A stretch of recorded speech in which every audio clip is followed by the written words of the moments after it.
নারায়ণগঞ্জের সোনারগাঁয়ে ঝটিকা মিছিল করেছে উপজেলা ছাত্রলীগের কর্মীরা। একই সময় ফতুল্লায় মিছিলের প্রস্তুতিকালে যুবলীগের ৭ নেতাকর্মীকে গ্রেপ্তার করেছে পুলিশ। সকালে ঢাকা চট্টগ্রাম মহাসড়কের কাঁচপুরের নয়াবাড়ি এলাকায় ছাত্রলীগ ঝটিকা মিছিল করে।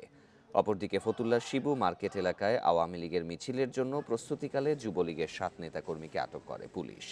এ বিষয়ে পুলিশ জানায়, অরাজকতা সৃষ্টির জন্য জেলা আওয়ামী লীগের সাবেক সাংগঠনিক সম্পাদক মীর সোহেলের নির্দেশে মিছিলের প্রস্তুতি নিচ্ছিল যুবলীগ। গোপন খবরে অভিযান চালিয়ে ৭ জনকে গ্রেপ্তার করা হয়।